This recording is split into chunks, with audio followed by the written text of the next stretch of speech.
Et aujourd'hui, on va parler de la prière. Souvent, on pense que la prière, c'est quelque chose de systématique, quelque chose de particulier qu'on doit faire afin que Dieu puisse entendre nos cœurs. Certes, il y a des particularités, il y a des prières qui sont nécessaires pour pouvoir décanter des situations. Mais de base, la prière, c'est parler à Dieu, c'est ouvrir son cœur afin que le Saint-Esprit vienne prendre place dans notre cœur. Je ne sais pas qu'est-ce que tu traverses aujourd'hui, je ne sais pas quelles sont les difficultés de la vie. Mais apprends à parler à ton Dieu, apprends à parler à ton Père. Tu sais, Dieu a plusieurs noms. Moi, par exemple, j'aime l'appeler Elohim parce que ça me donne de comprendre la dimension divine de notre Père, de comprendre la dimension divine de Dieu. Mais si tu as besoin d'un Dieu qui guérit le cœur, tu peux l'appeler Rapha. Si tu as besoin simplement d'un Dieu qui est là avec toi, tu peux l'appeler Elohim. Donc je prie que tu puisses disposer ton cœur maintenant. Et tu vas demander au Saint-Esprit de venir prendre la place. La parole déclare que là où il y a l'Esprit, il y a la liberté. Je ne sais pas si dans ton cœur il y a la tristesse, si tu passes un moment de dépression.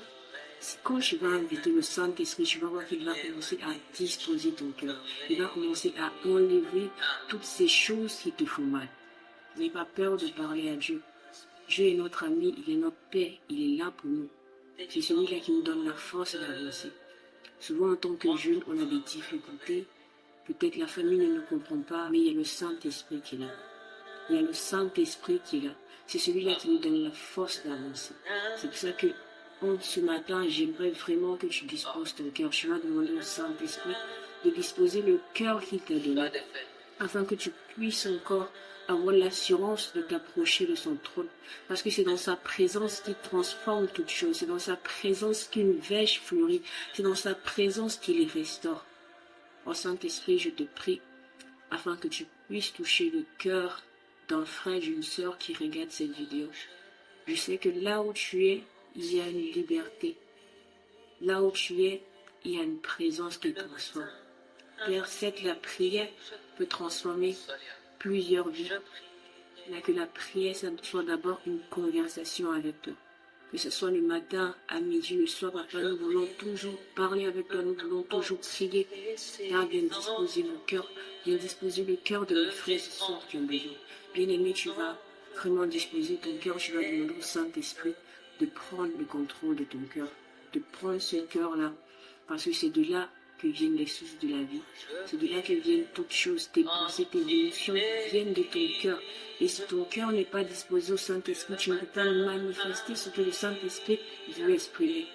Certes, la vie est Dieu, certes, il y aura des difficultés, il y aura la tristesse. Et quand tu ne peux pas prendre le contrôle sur ces choses, le Saint-Esprit te donne la force de prendre le contrôle. N'abandonne jamais la prière. Ne te dis pas que tu es trop sale pour venir prier. Car c'est dans la présence de Dieu qu'il te lave, c'est dans la présence de Dieu qu'il te donne encore sa gloire, qu'il te donne encore la chance de renaître. Donc prie, fais de la prière quelque chose de personnel. Fais de la prière une conversation.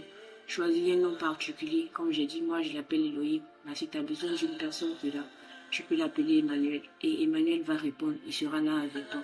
Que ton cœur soit disposé au Saint-Esprit. Et que Dieu te bénisse.